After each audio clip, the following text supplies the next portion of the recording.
예, 분위기를 좀 바꿔보겠습니다. 재건축 추가이익 환수제. 여러분 어제 하루 종일 이 단어 들으셨죠? 2012년 12월부터 중단이 됐던 것이 올 1월 1일부터 부활했습니다. 예, 그러니까 이런 겁니다. 재건축 사업으로 인해서 평균 집값 상승률, 그러니까 원래 정상적인 집값 상승률을 넘는 이익이 발생하면 그 절반 이상을 정부가 환수해 간다, 걷어간다, 이런 제도입니다.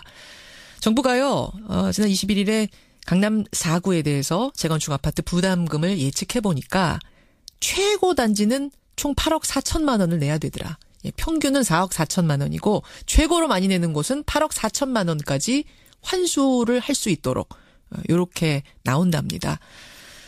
파장이 만만치가 않습니다. 강남권 단지들은요, 이 초과이익 환수제 위헌이라면서 소송에 나설 준비를 하고 있는데요.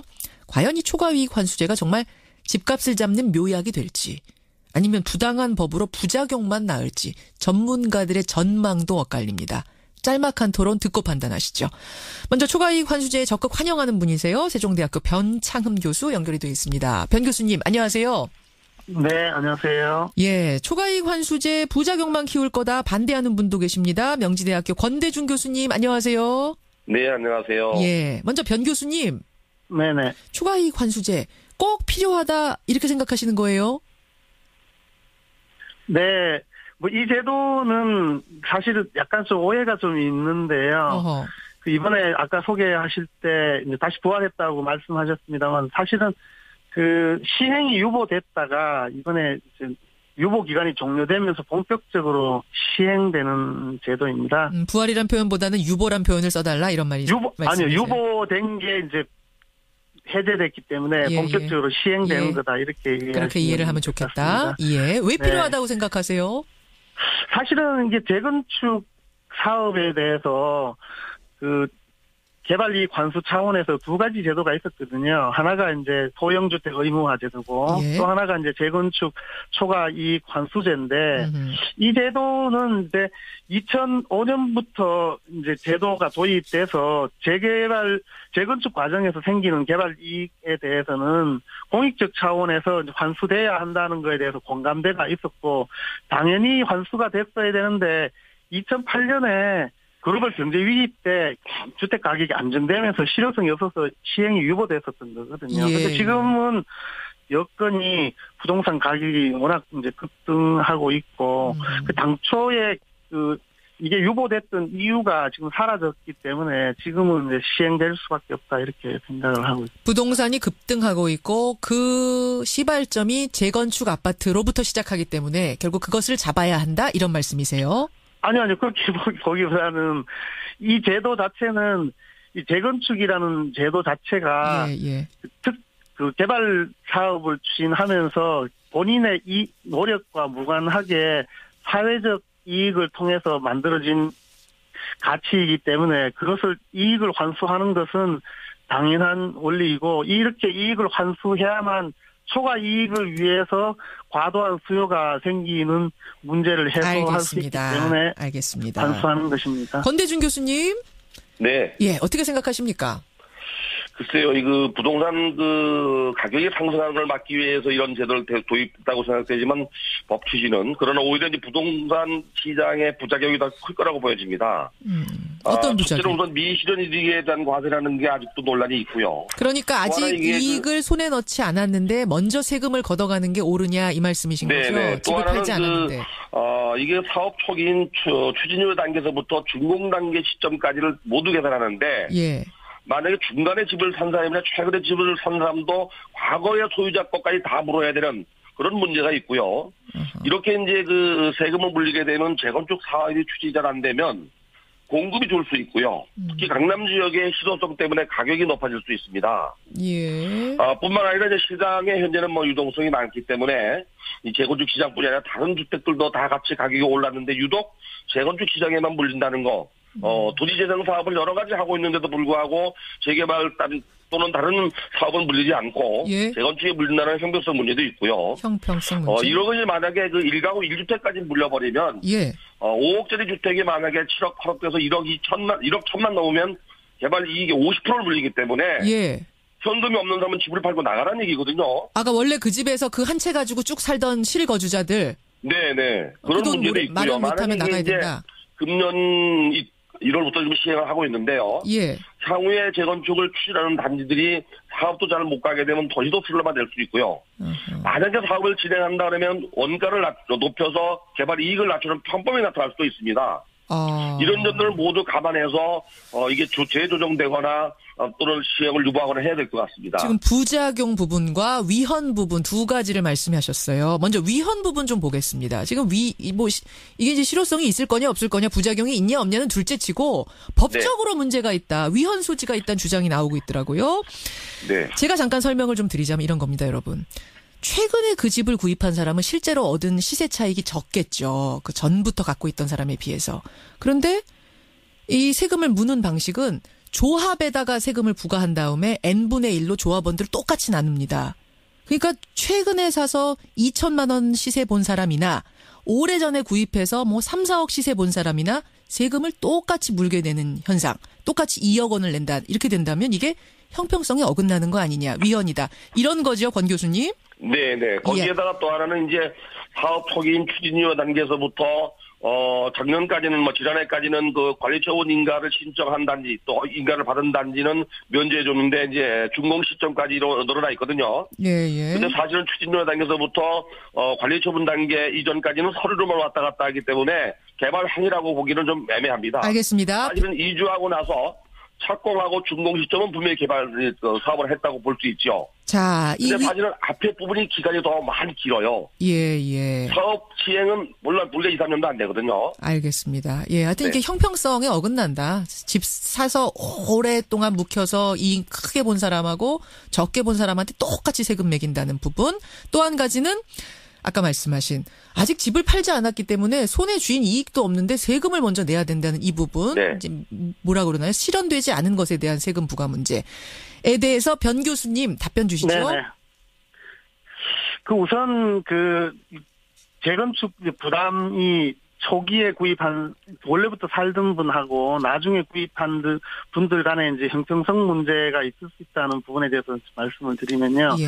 사실은 아까 말씀드린 것처럼 이 제도는 처음부터 이제 시행이 전제가 되어 있다가 이제 유보된 상태에 있었습니다. 예, 그렇기 때문에 사실은 언제든지 정책을 통해서 이제 새롭게 부과될 수 있는 여지가 있었거든요. 그러다 보니까 이제 재건축 사업에 대해서 이제 실제 이제 거주를 목적으로 하신 분도 있지만 또 투자를 목적으로 하신 여러분들이 있을 때 이 사업에 대해서 재건축이 부담될지 여부가 항상 이 가격에 반영이 되어 있었거든요. 근데 만일 이제 이 재건축이 부담금이 전혀 부과되지 않을 거라고 기대했다면 가격이 이제 현재처럼 아주 높게 책정되어 있는 상태고요. 네. 만일 이게 부과될 거라고 생각했었으면 그 부담금이 가격에 반영이 되어서 가격이 훨씬 낮게 책정될 수 있는 겁니다. 그렇기 때문에 지금 이 가격이 부과될지 안 될지가 불확실한 상황에서 부과되지 않을 거를 전제로 가격이 책정되어 있다면 그만큼 가격이 지나치게 높게 책정되어 있는 것이고요. 그렇기 때문에 정책적인 의지를 통해서 이게 부과된다면 거기 따라서 가격이 재조정될 필요가 있지 않는가 이렇게 생각을 합니다. 그럼 법적으로 또 한 가지 이제 예. 미실현 이득에 관해서 예. 이게 아직 실현되지 않았기 때문에 위헌이 아닌가 하는 부분에 대해서는 사실 그동안 헌법재판소나 행정법원이 일관되게 미실현 이득에 관한 이제 부담금 부과가 위헌성이 없다는 것이 확정된 사안입니다. 미실현 이득에 대해서도 세금 부과할 수 있다라는 판례들이 그렇죠. 있다고요? 네, 한 94년에 헌법재판소에서 이제 토지초과 이득세에 대해서 이미 선고를 한 적이 있는데. 예. 미실현 이익이라 할지라도 이제 예. 그게 과세 목적이나 과세 소득의 특성 또는 기술상의 문제 등을 종합적으로 판단해서 입법 정책적인 문제로 판단할 일이지. 알겠습니다. 그 자체가 헌법 정신에 반한 것이다. 이렇게 보기 어렵다. 권 교수님, 이미 판례가 있다고 하는데요. 가능하다는데요? 근데 이게 시대에 따라 좀 정치적, 행정적으로 풀어야 될 숙제가 다릅니다. 향후에 만약에 지금 현재 재건축 연한이 30년으로 되어 있는데 예. 4, 5년만 지나면 1기 신도시 약 45만 가구가 재건축 시장에 들어옵니다. 예. 그럼 과연 도시가 슬럼화되는데 재건축 사업이나 이런 도시 재정 사업이 제대로 가겠는가? 그러니까 일단 그 얘기, 그 부작용 문제는 일단 조금만 밀어두고요. 일단 위헌 네. 부분이냐, 이 부분이 굉장히 중요한 부분이거든요. 이게 법원으로 지금 가게 되는 상황이어서. 여기에 대해서는 위헌이라고 생각하시는 거예요? 저는 위헌이라고 생각을 합니다. 미실현 이득에 대해서까지 걷는 것, 이거는 과하다란 말씀. 반면에 변 교수님은 가능하다, 뭐 공익적인 차원에서 가능하지 않겠는가, 판례도 있다, 이런 말씀. 자, 그럼 이제 부작용 얘기, 실효성 문제로 좀 가겠습니다. 법적인 문제는 차치하고 정말 실효성이 있겠는가 없겠는가. 먼저 권 교수님, 실효성 없다고 보세요? 우선은 재건축 부담금이 부과되게 되면은 개발 이익이 많이 남던 적게 남던 간에 소유자 입장에서는 사업을 진행하는데 예전처럼 그렇게 투지 안 될 거라고 보여지고요. 위축되겠죠. 예, 특히 이 세금을 물리는 과정에, 부담금을 물리는 과정에 초기 단계의 종전 부동산 가격 기준 자체가 공시가격을 합니다. 예. 이게 시세의 한 60%밖에 안 되죠. 준공된 단계 이후에는 시가로 하기 때문에 차익이 더 벌어지게 되어 있고, 또 한 가지는 이게 만약에 준공이 되더라도 재산세가 또 올라가거든요. 어차피 시세 또 냅니다. 이런 부분 때문에도 아마 여유가 있지 않는 단지들은 사업 추진이 안 될 거라고 보여지고, 만약에 추진된다 하더라도 조금 전에 제가 말씀드린 대로 이 원가를 높여서 개발 이익을 낮추는 초법이 발생할 수 있기 때문에 부작용이 더 크다고 봅니다. 자, 변 교수님. 그러니까 결국 네네. 이렇게 해서 재건축을 못하게 되면 우리는 이제 서울에 오래된 아파트 많거든요. 특히 강남 4구에는 더 많은데 공급이 줄어들고, 그럼 결국은 남아있는 새 아파트들 가격은 더 치솟고, 이런 부작용 나타날 거다. 어떻게 보세요? 네, 사실은 이제 이 재건축을 촉진해서 주택을 공급하면 이제 주택 가격이 안정될 것이다라는 것이 이제 그동안 부동산 가격 상승기 때마다 사실 등장한 주장이었지 않습니까? 예. 그래서 이제 재건축 규제를 풀고 부담금을 없애고 과세를 줄이고, 특히 이제 또 이 조합원 지분에 대해서 이제 거래를 활성화하고, 뭐 이런 방식으로 이제 규제를 풀어왔는데, 이렇게 이제 규제를 풀어서 이제 재건축을 촉진하고 공급을 확대하는 방식이 그 개발 과정에서 생기는 이익을 사유화하는 방식으로 이렇게 고착이 된 겁니다. 그러다 보니까 이후에 최종적으로 공급될 주택 가격이 그대로 거기에 반영돼 버리는 겁니다. 그래서 오히려 앞으로 발생될 주택 가격을 고려해서 지금 재건축 대상되는 주택 가격이 미리 올라 버려요. 그 결과적으로 주택이 공급되는 게 아주 높은 가격으로 공급되기 때문에 공급이 확대되더라도 주택 가격이 오히려 안정되지 않게 되는 겁니다. 그렇다면 처음부터 개발 이익이 발생하지 않거나 발생하더라도 공익적인 측면에서 환수될 수 있다는 것을 전제로 한다면, 특히 또 재건축을 하면서 거기에 맞는 이제 사회적 기여를 한다는 것이 전제된다면 재건축 대상 주택 가격 자체가 안정될 거고, 그 이후에 공급되는 주택도 과도하게 높지 않을 수가 있다는 겁니다. 그러니까 두 분이 다 전문가신데 지금 예측이 전혀 다른 예측이 나오고 있습니다. 오히려 집값이 더 상승할 거라는 예측과, 아니다, 이 정책하면 이게 안정이 될 거라는 엇갈린 전망들이 나오고 있는데, 변 교수님, 청취자가 이런 질문 주셨어요. 윤응식 님이. 만약 미실현 이익에 대해서 이렇게 초과 이익 환수제, 그러니까 미리 과세를 해버렸는데 그 후에 부동산 가격이 폭락하면 이건 정부가 다시 돌려주는 겁니까? 어떻게 되는 겁니까? 이런 질문.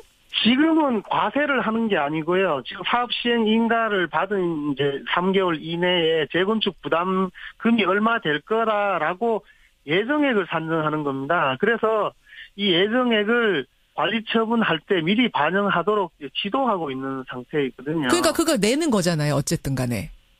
관리 처분 계획에 이제 반영을 해놨다가 나중에 최종적으로 부담할지 부분에 대해서는 그때 조정하거나. 그러니까 제가 말씀드리는 미실현 이익이라 하면 집을 팔기 전에 어쨌든 그 초과 이익분에 대해서는 내는 게 맞는 거죠. 어떤 식으로 반영이 되든 어느 단계에서 반영이 되든. 아마 그 부분에 대한 질문이신 것 같아요. 근데 그 후에 집값이 폭락할 수도 있는 것인데, 그럼 미실현 이익에 대해서 미리 돈을 내놓고 후에 집값이 폭락하는 것에 대해서는 어떻게 되는 것인가? 그 손해분은 윤웅식님 질문 그거 같습니다.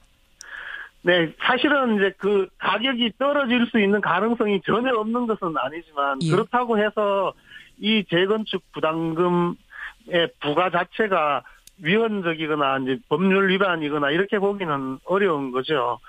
지금 현재는 재건축 부담금이 얼마가 될 거라는 것을 미리 알려서 그것을 관리처분 계획에 반영을 해서 조합이 지불할 수 있게 만드는 것을 지금 보여주고 있는 것이거든요. 이번에 국토교통부가 지금 발표한 것도 예. 미리 예정을 하면 얼마가 될 거다라는 것을 이제 보여준 것이죠. 예, 그러니까 지금 이 윤웅심 청취자님에 대한 답변은 그럴 가능성은 있지만 그거는 뭐 네. 감수해야 된다라는 뭐 그런 말씀이실까요? 공익적 차원에서? 만일 이제 그런 일이 발생한다면 그 부분에 대해서는 입법 기술적인 측면에서 이렇게 조항을 변경을 하든지 그런 경우를 대안을 대비하는 마련해줘야 조항을 된다. 만들면 되는 것이 그것 때문에 부가 자체가 위헌이 되거나 그것 때문에 부가 자체가 불가능하거나 하지는 않는다는 겁니다. 알겠습니다. 30초씩 드리겠습니다. 두 분 마무리 발언 해주시죠. 먼저 권대중 교수님. 네, 재건축 사업은 주거 환경을 개선하는 차원입니다. 돈을 버는 것도 물론 있겠지만 개발 이익이 있어야 또 개발을 합니다. 이 재건축 초과이익 환수제는 제가 완화되거나 폐지해야 된다고 봅니다. 특히 문재인 정부가 추진하는 도시적 뉴딜 정책이 성공하려면 재건축만 규제해서는 안 됩니다. 형평성 논란도 있고요. 정부가 이걸 다시 한번 제고하고 주택 공급 측면이나 주거환경 개선 차원에서 제고되어야 된다고 생각이 됩니다. 변창흠 교수님 30초 드리겠습니다. 네, 재건축은 분명히 그 양호한 주택을 공급하는 아주 중요한 수단입니다. 그렇지만 이제 재건축은 개인의 노력보다는 이제 정부나 지자체의 규제나 또는 공공개발 사업 등으로 발생하는 반사적 이익 성격이 좀 강하기 때문에 거기에 상응하는 적정한 부담은 필요한 것 같습니다. 그동안 부동산 시장 안정되어 있었기 때문에 이 부분에 대해서 부가가 유예되어 있었고 특히 부동산 시장이 아주 침체될 때 폐지되기로 돼 있었던 것이거든요. 그런데 지금 부동산 가격이 상당히 좀 상승되고 있는 이런 시점이기 때문에 정상적인 부가가 좀 불가피한 상황이 아닌가 이렇게 생각을 합니다. 자, 다만 예. 시행 과정에서 생길 수 있는 부작용을 최소화할 수 있도록 입법적인 측면에서 정교한 작업은 좀 필요하다. 정교한 작업은 필요하다. 청취자 이승희님. 아니 앞으로 20년 동안 너 10억 벌 거니까 미리 세금 내라. 이게 과연 적절한 것인가, 합법한 것인가라고 질문하신 분이 있는가 하면 3106님은 토지는 공공재이기 때문에 개인 것이 아니기 때문에 이런 법 시행해도 된다. 이런 의견들이 좀 엇갈리고 있네요. 이제 보내주십시오. 두 분 고맙습니다. 네, 감사합니다. 세종대학교 변창흠 교수, 명지대학교 권대중 교수였습니다.